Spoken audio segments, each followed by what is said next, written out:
मूल कितीही मोठं झालं तरी आईसाठी ती नेहमीच लहान असतं. पण आजच्या धावपळीच्या डिजिटल आणि एआयच्या जगात संपूर्ण जग जवळ आलं असलं तरी नाती मात्र एकमेकांपासून दूर जाताना आपल्याला दिसतायत.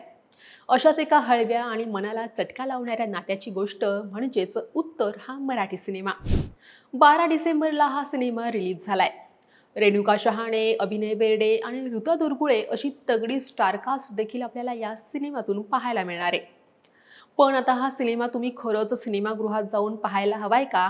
पाहूयात आजच्या या रिव्ह्यूमधून. सिनेमाच्या कथेविषयी बोलायचं झालं तर उमा भालेराव आणि निनाद भालेराव ही जी दोन पात्र आहेत ती रेणुका शहाणे आणि अभिनय बेर्डे या दोघांनी साकारली आहेत.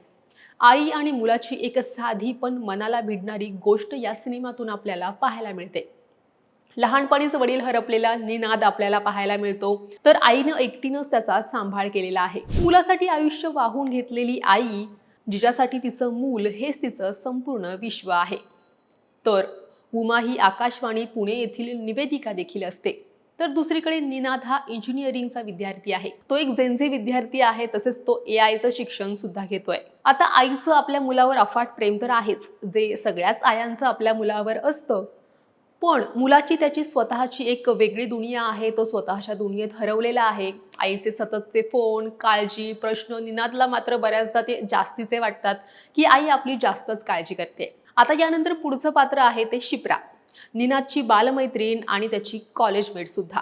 हे जे पात्र आहे ते अभिनेत्री ऋता तुरगुळेने साकारलंय. निनाद आता इंजिनिअरिंगचा विद्यार्थी असल्यामुळे त्याला कॉलेजमध्ये बरेचसे प्रोजेक्ट्स असतात ते करावे लागतात आणि त्यातच असा एक प्रोजेक्ट त्याच्या समोर येतो जो त्याला एआय वापरून करायचा असतो. पण हा प्रोजेक्ट करतानाच अशा काही अनपेक्षित घटना घडतात ज्यामुळे कथेला अतिशय वेगळं वळण मिळतं. या मायलेकाच्या नात्याला वेगळं आणि भावनिक वळण सुद्धा इथूनच लागतं आणि त्यानंतर गोष्ट अतिशय वेगळ्या पद्धतीने आपल्या समोर येते आणि त्यानंतर तुमच्या डोळ्यांच्या कडा नक्कीच पाणावतील. या चित्रपटात अतिशय नाजूक विषयाला देखील हात घातलाय असं देखील म्हणता येईल. एक मुलगा ज्याला त्याच्याशी जास्त अटॅच होणाऱ्या लोकांशी प्रॉब्लेम आहे, त्यांच्यापासून तो नेहमीच दूर जातो, अगदी त्याच्या मैत्रिणीपासून सुद्धा. पण पुढे हे भावनिक वळण नेमकं काय आहे हे तुम्हाला सिनेमातच पाहावं लागेल. आता या सिनेमाच्या दिग्दर्शनाविषयी बोलायचं झालं तर या सिनेमाचं लेखन, दिग्दर्शन आणि गीतलेखन हे सगळं क्षितिज पटवर्धन यांनीच केलंय. लेखक म्हणून परिचित असलेले क्षितिज पहिल्यांदाच दिग्दर्शनात उतरलेत आणि अतिशय प्रभावीपणे ते उतरलेत असंच म्हणता येईल. आईला सगळंच माहीत असतं. हे गाणं आपल्याला सिनेमात पाहायला मिळतं, पण हे केवळ गाण्यातूनच नाही तर प्रत्येक फ्रेममधून आपल्याला सिनेमात जाणवतं. अतिशय उत्तमरित्या प्रत्येक भावना आणि प्रत्येक क्षण हा सिनेमात अधोरेखित केलाय असंच म्हणता येईल. याशिवाय सिनेमातले लोकेशन्स देखील अतिशय उत्तमरित्या साकारलेत, अतिशय उत्तमरित्या ते शूट देखील केलेत. अगदी खऱ्याखुऱ्या लोकेशन्सवरच हे शूट करण्यात आलंय. उदाहरणच द्यायचं झालं तर पुण्यातील एक लहानसं घर असेल किंवा कोकणातलं शांत गाव असेल.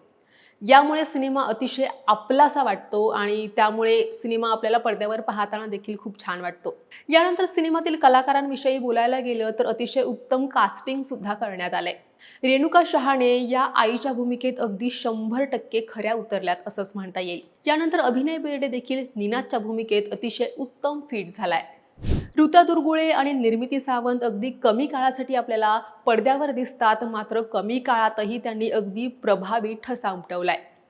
विशेषतः निर्मिती सावंत यांची भूमिका अतिशय आगळीवेगळी आहे, जी कथेला एक खोल आणि भावनिक वळण देऊन जाते. सिनेमाच्या पहिल्या हाफमध्ये सिनेमा बऱ्यापैकी आपलं मनोरंजन करतो. सगळी पात्र आपल्याला अगदी उत्तमरित्या कळतात. प्रत्येक पात्र हे वेल एस्टॅब्लिश केलंय असं आपल्याला जाणवतं. पण सेकंड हाफमध्ये बऱ्याच गोष्टी वेगळं वळण घेतात आणि हे सगळं अतिशय वेगाने घडतं आपल्याला असं जाणवतं. कथा आणखी सुटसुटीत नक्कीच होऊ शकली असती. एआय असेल किंवा आणखीन काही भावनांची गुंतागुंत आहे, हे सगळं आपल्याला सुटसुटीतरित्या नक्कीच दाखवता आलं असतं. याशिवाय या कथेला एक अतिशय इमोशनल बॉर्डर सुद्धा आहे. ती आणखी चांगली रंगवता आली असती आणि त्यासाठी तितक्याच सुंदर गाण्यांचा उपयोग सुद्धा होऊ शकला असता.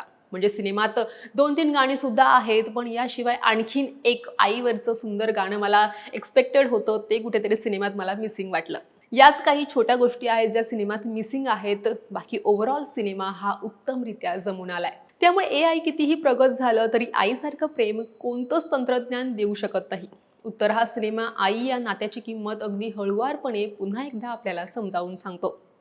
सिनेमा पाहताना तुमचे डोळे नक्कीच पाणावतील आणि सिनेमागृहाच्या बाहेर पडताना तुमचं मन मात्र नक्कीच जड झालेलं असेल. कुटुंब, नाती आणि आईची गोष्ट मनापासून अनुभवायची असेल तर उत्तर हा सिनेमा तुम्ही नक्कीच पाहू शकता. मी या सिनेमाला देतेय 3.5 स्टार्स. तेव्हा तुम्ही हा सिनेमा पाहिलाय का? आणि पाहिला असेल तर तो तुम्हाला कसा वाटला? कमेंट सेक्शनमध्ये नक्की कळवा. तसेच हा रिव्ह्यू सुद्धा तुम्हाला कसा वाटला ते सुद्धा कमेंट्स करून नक्की कळवा. आणि असेच नवनवीन व्हिडिओज पाहण्यासाठी महा MTV यूट्यूब आणि फेसबुक चॅनलला लाईक, शेअर आणि सबस्क्राईब करायला विसरू नका.